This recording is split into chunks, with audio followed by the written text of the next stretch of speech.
Hi guys, so I'm pretty sure we've all heard at one point or another someone saying graphics don't matter, I care more about the story or gameplay or whatever. While these things of course play a crucial role for a great game, the visual part is just as important. If done well of course, can complement and elevate the game to a whole new level. Now just to be clear, by graphics I don't mean how realistic something looks, but rather the art style and the artistic direction the game aims at. Making a game that looks pretty is definitely no easy task. It involves multiple areas of expertise. Creating high fidelity and detailed models and textures is one thing, and involves of course plenty of skills and work. But it's totally another thing to bring everything into a coherent vision, which also requires strong knowledge of color theory, composition, lighting, and so much more.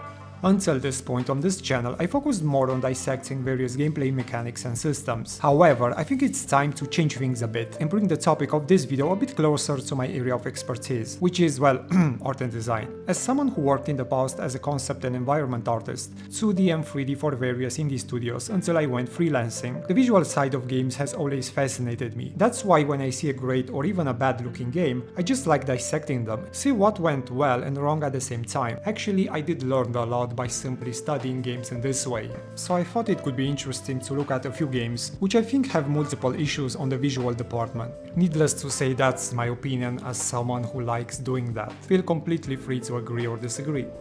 The first example I want to look at is a more recent one, released mostly to mixed and negative reactions. There are plenty of issues with this game, however, one in which it particularly fails is in the visual department. Who would have guessed that realistic looking models and high quality textures is not enough to make a game look good? Without a clear artistic vision and direction, Forsaken looks extremely bland and boring to look at. The use of colors is also extremely uninspired, especially considering the fact it's a fantasy game. I still don't understand why everything is so desaturated and brown and grey everywhere. Many areas in the game don't really stand out, and one of the reasons is how the colors are being used and blend together. Let's be honest, brown and grey are not particularly appealing.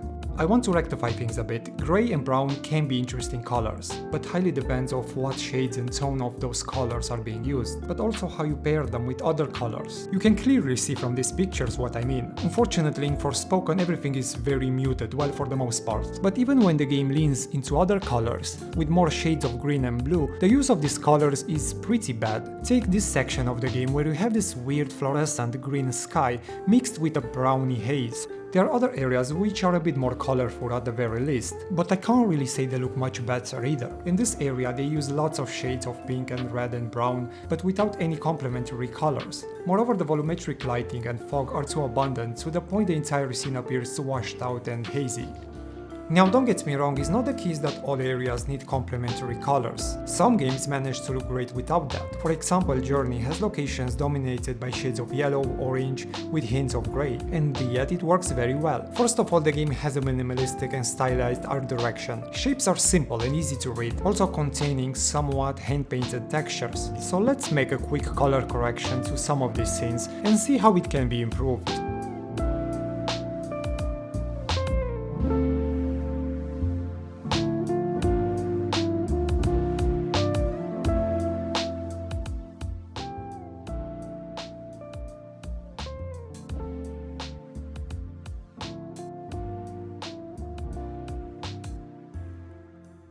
It's like the devs tried to make up for that with a shitloads of particle systems during combat, which admittedly do look good, although they clutter the screen and make the action sometimes hard to follow. Another game that has somewhat similar issues is Final Fantasy XVI. The way this game uses colors is an absolute borefest. It's rather muted and bland with various shades in grey and brown again. Even when the game switches to more rich and lush environments like a forest, it doesn't take full advantage of this setting. Usually forests in fantasy games represent the perfect setting to play around with abundant colors and lighting effects. Sun rays that pierce through the tree branches and leaves. Maybe this, combined a bit with volumetric fog, adds more depth and magic to the scene. Some of these effects are being used here, but rather seldom. It seems like this might even be a trend moving forward forward for certain types of games. For example, Dragon's Dogma 2 just released some new gameplay footage, and for all I know it might even be a great game. But my goodness, the setting and again the colors are so goddamn dull and boring. Truth being told, the first game looked pretty bad even when it came out, although the gameplay still holds up pretty well. But I was really hoping the next game will take more creative freedom visually, considering it's a fantasy game. Well, it's supposed to be a dark fantasy and gritty and a mature tone and all that shit, but I don't think this is an excuse not to use colors in more interesting ways, or to create more imaginative environments. I mean, at the end of the day, Dark Souls is also dark fantasy, and it shows how colors can vary from location to location. Not to mention those places are oftentimes gorgeous looking. Even Red Dead Redemption 2, which takes place in the 19th century and depicts a realistic settings, plays with lighting and colors in more interesting ways. How about Alan Wake 2, which is a horror game, manages to have more varied and vibrant colors than plenty of fantasy games. And I haven't even mentioned the lighting, which is gorgeous. This game looks actually pretty great, but also kind of ugly at the same time. There are absolutely beautiful vista and locations which are pretty damn impressive, especially environments that you can see in the distance. But at the same time, in many other areas gets a bit messy. Take for example the village section, which is pretty early game.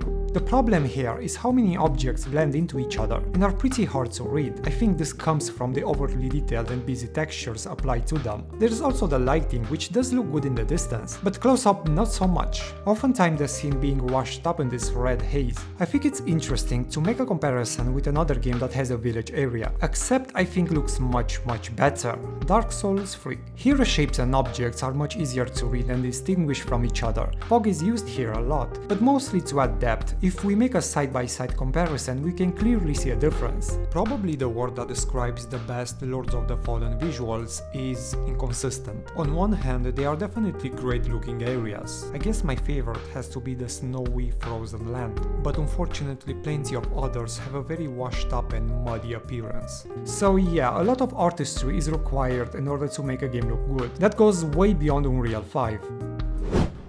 Tears of the Kingdom and Breath of the Wild might surprise some people, considering they were nominated for an award on the visual department. That being said, I'm not a big fan of the art style, and I'm going to explain why. I already addressed some of these issues in my Tears of the Kingdom video, so I'm going to play a section of that first, then I will expand a few points later.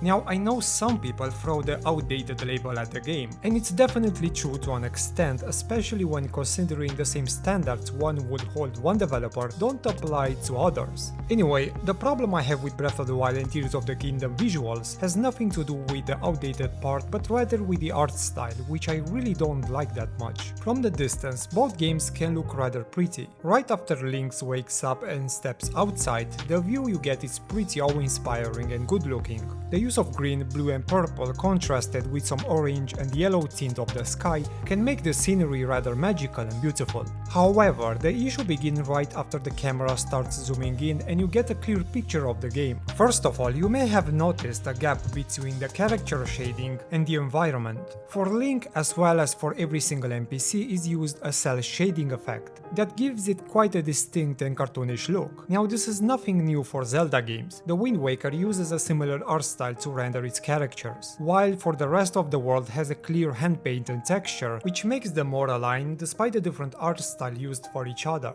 But in Breath of the Wild and Tears of the Kingdom, the gap is even larger due to the fact they used for environments some sort of a realistic muddy texture that looks very ugly the closer you get. This is very noticeable and visible for mountains, which can be seen everywhere by the way. Aside from that, the overall look is very desaturated and washed out due to the lack of contrast and saturation. Just look how much of an improvement we can make by simply tweaking these values. Plenty of areas and objects pop out far more than what they used to thanks to these adjustments. As I said and probably heard other people saying, but the open world of Breath of the Wild and Tears of the Kingdom is extremely empty. Everything is so stretched apart. But more specifically, I'm talking about the emptiness and the lack of assets to populate the world. Take a look at this scene from the trailer. Observe how densely packed it is and how everything seems to be carefully placed together. From the pine trees to the bushes you see on the right side of the screen, to the dense grass and rocks with various types of trees. Everything looks so full and has a very handcrafted feel to it. too bad I cannot say the same thing about the end product. Many areas are just empty, with similar types of texture like grass, snow, desert, slapped over different terrain shapes. But the problem is the texture patterns are extremely repeated with very little variety. Occasionally you'll see some trees and rocks sprinkled here and there, and some generic and basic ruins. What's even more distracting is the overuse of the same assets. I think I've seen the same damn trees everywhere like a million times. So here's the thing, whenever I had to construct scenes using a limited number of assets, such as trees, rocks and various types of vegetation, I had to play around and mix up things a bit, adjust the scale, the angle, the color of these assets, so it's not so obvious and distracting to the eye the reuse of the same assets. This also helped to offer these scenes a more distinct and organic look. Now don't get me wrong, the game does have some areas and locations that stand out, and it's pretty obvious more effort was put into it, but my criticism is mostly directed towards the huge empty spaces between these landmarks. I know some people might say, well, Zelda is on Switch, which has less capabilities compared with other consoles, but a lot of my complaints have less to do with the tech behind it and more with the deliberate art direction and choices they've made, which can be fixed. Also, if the tech aspect represented such a limitation, then why not scale down the game a bit? If you cut down 30 to 40% of this game, you still don't lose anything except more dull and empty spaces. Why not make it smaller with more handcrafted locations and environments that look less procedurally generated? The timing for Outer Worlds couldn't be more perfect. Bethesda just released Fallout 76, which was a dumpster fire. However, simply because Fallout 76 was rubbish shouldn't automatically mean Outer Worlds is great. But since many people see Obsidian only through the constant comparison with Bethesda, Outer Worlds was hyped to insanity. But once the smoke cleared out and the infatuation period faded away, ultimately the game turned out to be for many people a mediocre at best. Especially compared to, the game everyone loves comparing other games to, Fallout New Vegas, but rarely you'll see people making the same comparison when Obsidian is the one in question. For the purpose of this video, I won't go through every issue, but rather focus more on the visuals, which are not that great. First of all, the style and design of this game clearly tries to emulate Fallout series, except I don't think it works that well considering it's a space game. What made Fallout design so charming and interesting was the time period it references, which play quite an important role, offering the game quite a unique personality. On the other hand, Outer Worlds clearly draws inspiration and emulates this style to an extent, but without referencing anything. It's very janky but without any clear and distinct personality. Aside from that, there are plenty of other issues, mostly with the environments, which honestly makes them look rather ugly. First of all, the textures are way too busy and distractive, to the point it's very hard to read anything from the scene. On top of that, the use of colors is quite atrocious. It's like they looked at New Vegas and saw all the complaints people had with the fact it was mostly brown like shit and said, fine, you want color? Here, take all of it. And then they just puked all the colors without thought or consideration. If the previous games I mentioned suffered from gritty muted color syndrome, Outer Worlds does the opposite and ramps up the saturation to 11. Not only that, but the use of them is haphazardly applied and all over the place, which makes a lot of areas in the game hard to read and confusing, like everything screams for your attention. There is no surprise the game looks somewhat better during nighttime when things are toned down a bit and way more consistent. Also, many areas in the game really lack depth, usually things and objects the further they get in the background, less details, contrast and color saturation they have. That's not really the case with Outer Worlds. To better understand what I mean, I think we should look at a few scenes. Some even from the trailer actually. If we make these screenshots black and white, we clearly see some major issues here. The background has the same value, tone and contrast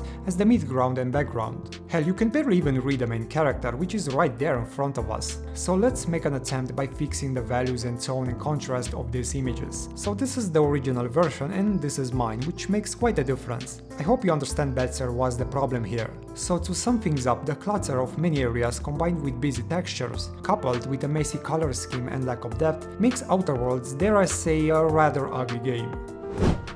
Metal Gear Solid 5 is another example when developers focus too much on graphical fidelity at the cost of aesthetics. While the character models look even nowadays pretty good, the environments are insanely dull and boring to look at. First, the color scheme is extremely limited and muted. Well, it's the same old story, lots of grey and brown. Even when developers had the opportunity to insert some more colors. By changing a bit the scenery, it's still rather muted and doesn't really make such a big difference. Now, I know some people might say, it's Afghanistan, what do you expect? Of course it can't have more color, it's heavily constrained by the setting, but that's just an excuse at the end of the day for the uninspired choices they made.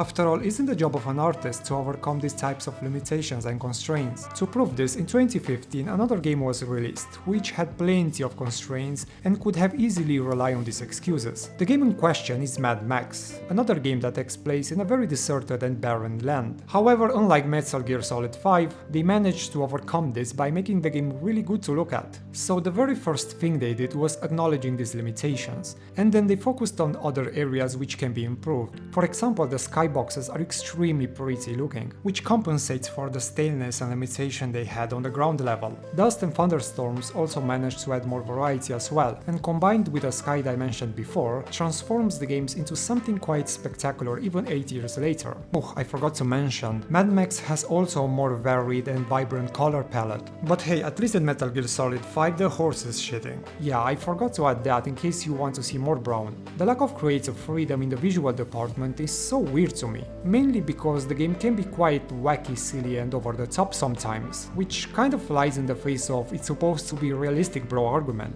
So these were the games I primarily wanted to focus on. There are of course more that can be added, some even from the indie scene, but most of them kind of share the same problem I already addressed here. I just hope in the future maybe developers do take more risk in the visual department. After all, technical improvements can go hand in hand with a strong artistic direction, and one doesn't really have to override the other. So that is pretty much it. That was the topic of this video, and see you next time, bye bye.